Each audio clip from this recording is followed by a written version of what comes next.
Hey guys, Highcast here, and welcome back to New Mexico. In episodes past, we were always implementing new systems and services. However, we will be improving an existing system for the first time on this channel. In this video, we will be looking at the New Mexico Rail Runner. The New Mexico Rail Runner is a failing system. Since 2010, Rail Runner ridership has been declining. In 2010, ridership peaked at 1.24 million passengers. In 2017, 835,000 passengers rode the Rail Runner, 33% less than in 2010. However, declining ridership isn't the only problem associated with the Rail Runner. The state of New Mexico is paying over $28 million every year to pay off the construction of the Rail Runner. Balloon payments upwards of $110 million are also due in 2026, with an additional $50 million in safety upgrades to the Rail Runner.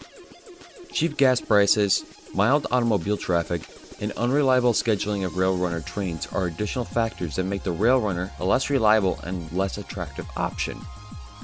The Rio Metro Regional Transit District is also wanting to discontinue the Rail Runner and replace it with a commuter bus system that they believe is more reliable and less expensive to operate. However, the commuter buses have a lower capacity than commuter rail and doesn't always get its own right-of-way. Commuter rail systems, when done right, can be a catalyst for transit-oriented development. With suburbs like Rio Rancho growing incredibly fast, Albuquerque suburbs are sprawling out at alarming rates. Urban sprawl is not a sustainable way for a city to grow. The New Mexico Rail Runner could be a way to promote more sustainable growth with visions such as new urbanism.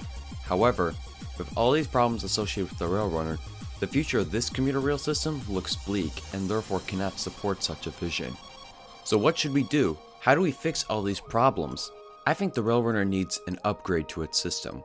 In this proposal, I am going to show and discuss my plans to save the Rail Runner with this multiple phase plan. Here's the plan that I proposed. Since the Rail Runner is funded by the state of New Mexico, funds to support the system come from state taxes. I think that adding a tax on gasoline would rack up extra funds to pay off the debts the state currently has. In addition, it also encourages people to drive less and take the Rail Runner instead, generating more ridership and revenue from the fare box.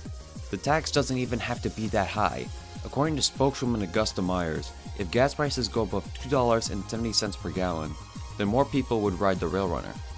Gas prices in New Mexico have also recently exceeded $2.70, yet they are bound to drop, so I want to keep the gas prices consistent. I'm looking at a minimum gas price of $2.90. If gas prices drop below this threshold, the state will tax the gas. For example, if gas prices drop to $2.40, the state will include a 50-cent tax. If gas prices rise above $2.90, the gas will not be taxed. This tax is put on all types of gas regardless of octane rating. This also includes diesel fuel. However, I don't want the tax to be a long-term solution. Increased taxes on anything are not a popular option for citizens. So this tax will be exclusively dedicated to paying off the debts and upgrade costs. If you disagree with my idea on how to pay off the debt and upgrades, please tell me in the comments why and provide an alternative solution to paying off the costs. Once the debts are paid off, we can then begin sinking funds into upgrading the system. This is where the actual proposal part of the video comes into play. These upgrades will make Rail Runner ridership more sustainable and less sensitive to the fluctuation of gas prices. The plans to upgrade the Rail Runner are split into 3 phases. The first phase connects the Rail Runner to the Albuquerque Sunport. One problem that some riders have complained about is its lack of service to the airport. Currently, in order for tourists to access the Rail Runner, they have to take a shuttle to downtown Albuquerque or to the Bernalillo County Station. This is inconvenient for many since they have to transfer onto another shuttle in order to get to the Rail Runner, making it more convenient for riders to instead rent a car or use the bus system. To solve this problem, I am connecting the Rail Runner directly to the Sunport. This encourages more tourists coming into Albuquerque to take the train and therefore increase ridership for the Rail Runner by eliminating the need to take a shuttle bus from the airport to access the system. Phase 2 adds a non-stop express train from Albuquerque to Santa Fe. This makes the Rail Runner more competitive with driving in between the two cities. Currently, it takes 1 hour to drive from Albuquerque to Santa Fe. The same journey takes 1 hour and 23 minutes on the Rail Runner. A non-stop express train traveling at a top speed of 100 miles per hour from Albuquerque to Santa Fe would take only 42 minutes to complete the journey. Phase 3 double tracks, upgrades, and curve straightens the entire alignment from Albuquerque to Santa Fe. This adds more capacity to the Railrunner, making it easier to operate more frequent trains at more convenient times. Curve straightening also allows the trains to run faster speeds. The top speed of the alignment that I created is 100 miles per hour, or 161 kilometers per hour. I did think about making the top speed of the alignment 110 miles per hour, but I ended up making it 100 miles per hour instead. The journey time would only be 3 minutes less from a 100 mile per hour train journey, and this would require new rolling stock to achieve the high speed. The cost for a 110 mile per hour system outweigh the benefits. The project is already expensive enough with a few grade separations, added track, and curve straightening, so why make it more expensive than it needs to be? I have also added a fourth optional phase to the proposal by adding 2 tracks and platforms at all 4 stations south of Albuquerque. This is just an effort to increase capacity and frequency of the trains running from Albuquerque to Belen. So that's the plan I have to save the Railrunner. Here is a map showing both the new and existing services in this project. Trains 101 and 102 are express trains according to the Rio Metro Regional Transit District. Those trains will be renamed to regional trains, with the term express going to the new Albuquerque to Santa Fe Phase 2 express line. This graphic also shows how the Albuquerque Sunport will be connected to the rest of the Railrunner system. I have some colors that you might have seen from my previous proposal and some new ones. Dark blue indicates an existing double track alignment. Yellow indicates an existing single track alignment that needs a second track. Lime green indicates a brand new double track alignment that will be constructed in Phase 3. Turquoise indicates an existing single track alignment that might need upgrades. Dark green indicates a brand new single track alignment that will be added in Phase 1. Magenta indicates a brand new bridge or viaduct that will be constructed. If that viaduct is a part of Phase 1, it'll be a single track bridge. If it is a part of Phase 3, it'll be a double track bridge. The New Mexico Railrunner is a commuter rail service, so it is bound to have lots of stations. So here is the station color scheme for this video. White station icons indicate a currently non-existent express stop. Green station icons indicate existing and currently operational stops. Black station icons indicate an existing station that serves as a stop for express trains. The orange icon indicates a railroad crossing that will be removed, leading to the railroad being separated from the road that it meets. An orange polygon highlights the station buildings and platform. For this proposal, I have decided to do something new. I have added a blue polygon that indicates mixed-use development. Small businesses have the ability to lease certain parts of the property, and some land will be primarily residential. Now that I have explained enough, let's get right into this proposal. As I said in my Detroit commuter rail proposal, a rail proposal needs a connection to another form of transport, such as an airport or a train station that brings in sufficient ridership. While the downtown Albuquerque station is located near the Albuquerque Amtrak station, overall passengers boarding in Albuquerque are declining. Meanwhile, the University of New Mexico published an economic study in 2013 stating that the Albuquerque Sunport is responsible for $1.9 billion in economic output for the entire state of New Mexico, as well as a combined 20,000 jobs directly and indirectly related to the airport. I've designed this phase so that travelers would be able to hop on the Railrunner as soon as they left baggage claim, without the need to transfer onto a shuttle. This makes it more convenient to board the Railrunner than to rent a car, since you need to ride a shuttle to get to the car rental center, which is almost a mile away from the actual terminal. This phase is super important because it'll be the only direct connection from the Sunport to downtown Albuquerque. Albuquerque's new bus rapid transit system doesn't even connect to the airport, so this is going to be an important investment. This connection to the airport is the first staple in giving the Railrunner more sustainable ridership, and arguably the most important since it also makes the third phase important. My goal with the Sunport service is to make it the most reliable and frequent service the Railrunner has to offer. I'm looking at trains departing every 10 to 15 minutes. Planes can be arriving and departing minutes apart from each other, so there must be frequent service to and from the Sunport. That's why the alignment is entirely grade separated. If trains are going to run every 15 minutes, a disruption at a railroad crossing, like someone getting hit by a train, could be a major disruption to the Railrunner system. There is an existing Interstate 25 overpass just south of the proposed bridge that I'm creating, but I chose not to use it since the Railrunner would have to slow down significantly in order to make its way underneath Interstate 25. Grade separating the Railrunner Sunport route is no easy task. William Street runs parallel to the rail runner tracks and meets Woodward Road just 20 feet from the tracks at the railroad crossing. To make matters even more complicated, there is a BNSF intermodal terminal located just off of Woodward Road. The private road that connects to the intermodal facility is 145 feet from the railroad tracks when it meets with Woodward Road. So I had to keep train traffic uninterrupted while also making sure that Woodward has a way to access the area west of the tracks. I also needed a solution that would allow trucks coming from the intermodal facility to head west onto Woodward Road. So I came up with this. Woodward Road will run above the railroad tracks and William Street. A roundabout will connect William Street with Woodward Avenue. William Street will connect to the intermodal facility instead of Woodward Road. I decided to send Broadway Boulevard above the rail runner tracks. Broadway Boulevard experiences more traffic than Woodward Road, so eliminating the grade crossing here would help relieve more traffic on Broadway Boulevard, as well as making this crossing safer since rail runner trains would have to pass underneath rather frequently. After heading under Broadway Boulevard, trains will head over 3 bridges. One crosses over Interstate 25, the next crosses University Boulevard, and the last bridge crosses over George Road. The top part of the parking lot will be removed to allow the rail runner through. Parts of George Drive will also be removed. In order to access George Drive, vehicles will have to make their way through the parking lot. After that, the rail runner reaches Albuquerque Sunport Station. The station has 2 tracks for added capacity and more frequent departures and arrivals. As you may have noticed, I only have a single track alignment for the airport service. I only have 1 track for the airport to cut costs on construction, but I want to make the service expandable to 2 tracks in case they are needed. When Phase 1 is completed, we can begin construction on Phase 3 after we add a non-stop express service in between the Sunport, downtown Albuquerque, and Santa Fe. Because of the limited capacity, rail runner trains don't come as often and can leave some stations completely devoid of any activity for hours.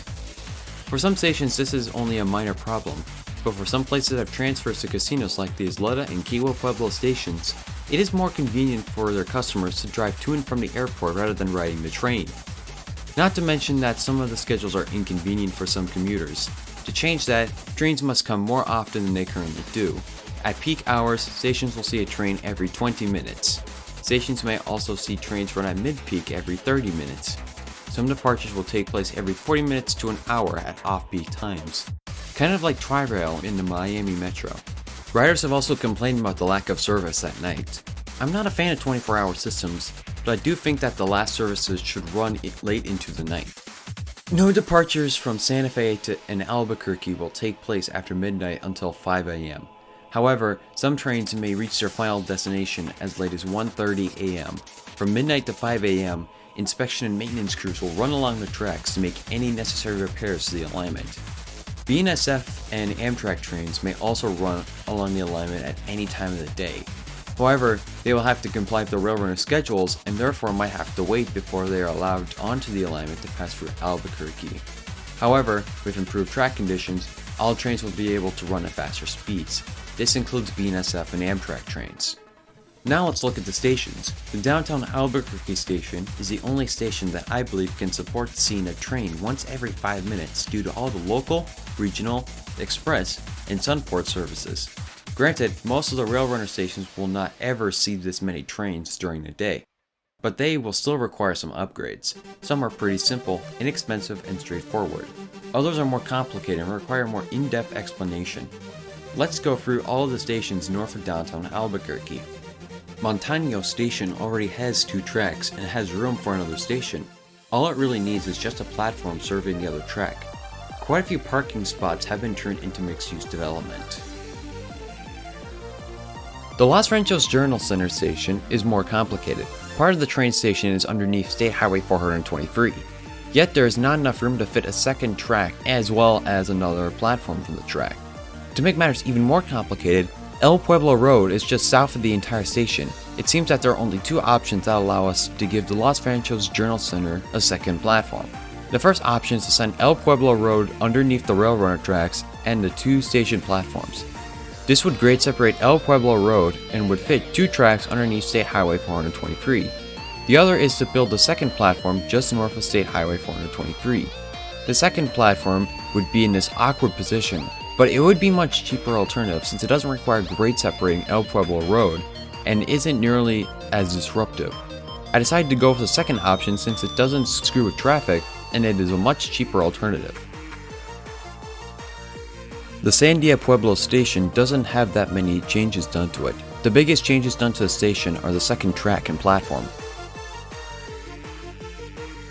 Downtown Bernalillo already has 2 existing tracks. All it needs is a second platform.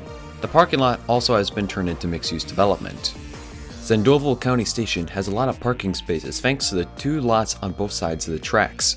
Some of the parking spots have been turned into mixed-use development, but a majority of them remain because of US Highway 550. To double-track the alignment and add a second platform, the unnamed road that runs beneath US 550 has to go.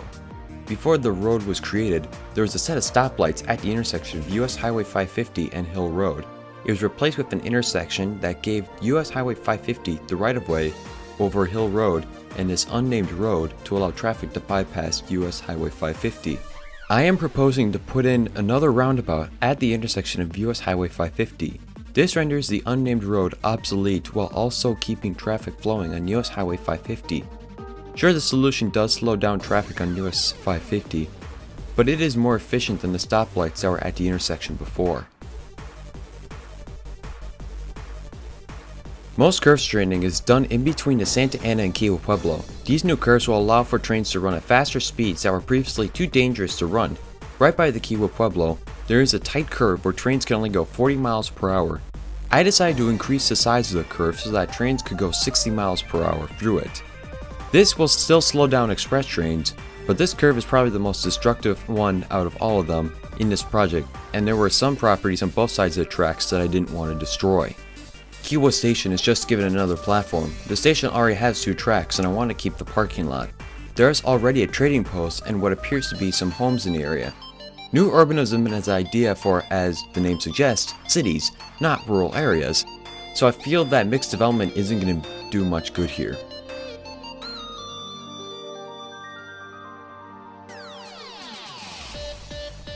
Santa Fe County Station is one of the most interesting stations in the entire rail runner system.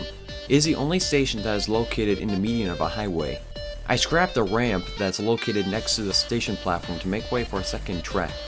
To make sure that the station is ADA compliant and is still handicap accessible, I replaced the ramp with an elevator that will go behind the stairs.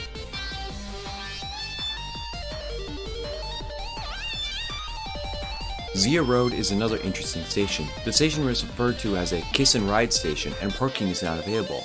However, the station is accessible via the Santa Fe Rail Trail as well as Zia Road. Because of the lack of demand for parking spaces, I have decided to utilize these huge spaces for integrated transit-oriented development. I am waiting to create this dense living space to serve as a transit-oriented community that relies on the Santa Fe Rail Trail and Rail Runner. This space will contain narrow streets that are car-free, 4-story tall blocks that contain both residential and commercial properties, and a small plaza. I was thinking of removing the kiss and ride feature for the station, but I realized that I could keep the car access and make this a sort of kiss and ride community. To give the Zia Road station a second track, I have rerouted the Santa Fe Rail Trail to follow an abandoned rail alignment next to the Rail Runner tracks. The new trail doesn't cross the railroad tracks by Siringo or Zia Road and therefore makes the trail a little bit safer since it removes 2 bicycle crossings. South Capitol Station is yet another interesting station. There are platforms on both sides of the track, but in order to give this station a second track, one of the platforms has to be moved. So I decided to move the easternmost platform about 10 feet further east.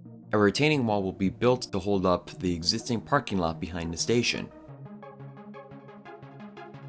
State Highway 14 and US Highway 285 are some of the busiest highways in downtown Santa Fe, and they both meet at this 4-way intersection that the Rail Runner runs right through at grade. This situation will only become more problematic when there are 2 tracks running through the intersection and there will be more frequent train departures. So I decided to separate the railroad from the intersection. A 2-track railroad bridge will run 20 feet above the intersection and not interact with the road traffic below. This will relieve traffic congestion caused by trains running through the intersection and will improve safety at the crossing for both pedestrians and automobiles. I decided to close down the part of Alarid Street highlighted in red since I didn't think it was worth building a bridge over, and the clearance of that bridge would only be 8 feet 3.5 inches or 2.5 meters. However, the Santa Fe rail trail shown in white will run underneath the current location of Allard Street and will not run at the existing grade crossing 112 feet northeast of Allard Street. During the grade separation process, rail runner trains will temporarily terminate at South Capitol Station. At the Santa Fe station, there are some locomotives and train cars that belong to the now closed Santa Fe Southern Railway. Those will have to be moved out of the Santa Fe station to a different location. I want to move these trains to Lamy, where there is an Amtrak station as well as a railroad museum. Tracks already run from Santa Fe to Lamy, and the railroad museum is located across the street from the Amtrak station, and there are tracks to put the train cars and locomotives.